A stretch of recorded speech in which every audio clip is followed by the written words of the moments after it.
Bonjour, Yassas. Je m'appelle Nicolas Huchet. Je suis ici pour vous parler de l'innovation au service du handicap. Donc vous allez vous dire, oh le handicap, en voici un sujet dont on parle jamais. En particulier ici, j'ai remarqué en Grèce, c'est pire qu'en France. Concernant le handicap, les lieux sont très inaccessibles. Donc en fait, je vais commencer par mon histoire personnelle. J'ai eu un accident à l'âge de 18 ans que vous allez remarquer tout de suite. J'ai perdu ma main et j'ai été amputé.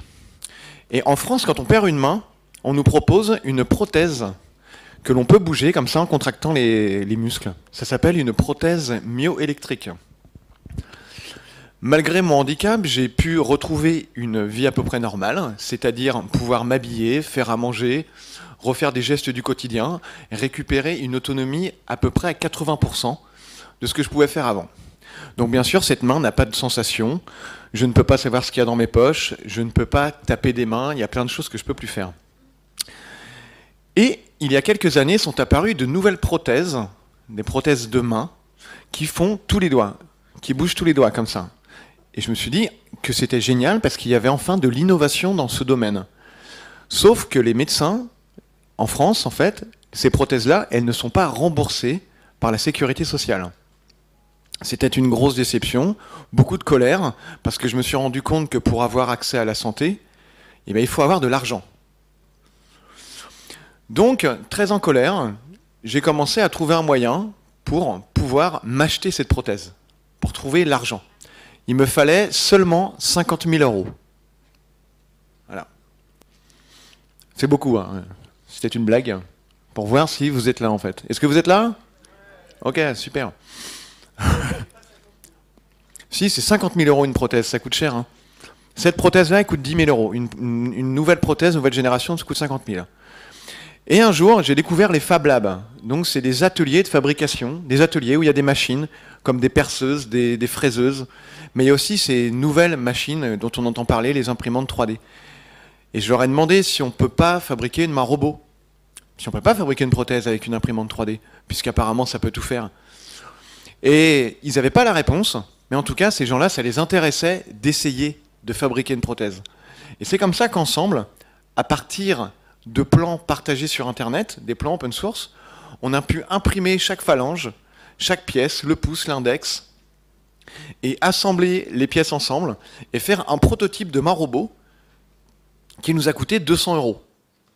Voilà, donc vous allez me dire 200 €, mais c'est une révolution en fait. 200 € comparé à 50 000. Alors ben, ces 200 € en fait, ça remplace pas une prothèse. C'est fragile. C'est comme si en fait on fabriquait une chaise en papier.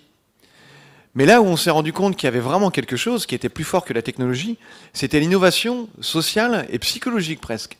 La révolution que ça a provoqué en moi, d'un seul coup, de me réparer, d'être intéressé à ce qui n'allait pas chez moi. Et c'est le message qu'on essaie de véhiculer avec notre association, qui s'appelle My Human Kit. Et on s'est dit, bah, si ça marche avec un garçon à qui il manque un bras, peut-être que ça peut marcher avec tout type de personnes qui ont des handicaps. Et aujourd'hui, eh ben, on connaît tout un tas de personnes dans le monde entier qui fabriquent elles-mêmes, donc là il reste 1 minute 47, c'est très bien, je suis dans les temps. Ah, j'ai le temps. Ah bon? Attention, c'est pas ce qu'elle m'a dit tout à l'heure. On connaît aujourd'hui tout un tas de personnes qui, dans le monde, ont décidé de voir leur handicap autrement, de transformer ce qu'on appelle la limitation, de la transformer en motivation. Et c'est ce que je viens vous dire ici. Il y a un gros manque en fait. Nous, on reste dans un hôtel 5 étoiles. Chez moi, ça m'arrive jamais. Hein. On est dans un hôtel 5 étoiles, un super hôtel. Hein. Et moi, je suis en fauteuil roulant là-bas, parce que je me suis cassé le talon hier. Et c'est pas du tout adapté en fait. C'est la misère. Être en fauteuil roulant, c'est vraiment compliqué. Là, je me suis rendu compte à quel point c'était dur.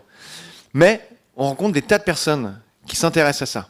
Je pourrais vous parler d'Alvaro, qui vit en Espagne. C'est un monsieur qui est retraité. Il a acheté une trottinette électrique. Vous savez, c'est les petites trottinettes qui permettent de se déplacer en ville, des petits scooters. Et bien, il a démonté cette trottinette, il l'a adaptée sur son fauteuil roulant, qui est manuel. Et aujourd'hui, en fait, tout le monde peut faire ça. On peut transformer un fauteuil roulant en mobilette pour 800 €, quand un fauteuil roulant électrique, ça en coûte 5 000. On peut aussi fabriquer des petits radars qui permettent de voir dans le noir, qui permettent de se diriger dans l'obscurité. Donc c'est des solutions qui sont très utiles pour des personnes malvoyantes ou même dans des régions où il n'y a pas d'électricité. C'est ce qu'on appelle des gants sonars. Pour ça, on utilise une petite carte électronique qui est évidemment ce qu'on entend le plus parler aujourd'hui dans les Fab Labs. C'est la petite carte électronique Arduino qui permet de faire du programme. Et en fait, avec ce petit radar qu'on met sur la main, on arrive à savoir si un objet est à plus de 30 cm ou à plus de 2 mètres. J'avais plus de temps, je termine. Fin de l'histoire. Donc tout ça pour vous dire que le handicap, c'est quelque chose qu'on cache, mais qu'en fait, si on s'en sert comme avantage, si on le transforme, on peut vraiment créer du lien social et on peut utiliser la technologie pour faire des choses super. Et surtout, la technologie permet d'utiliser le handicap pour faire de l'innovation. Je vous remercie pour votre attention et je vous souhaite une bonne après-midi.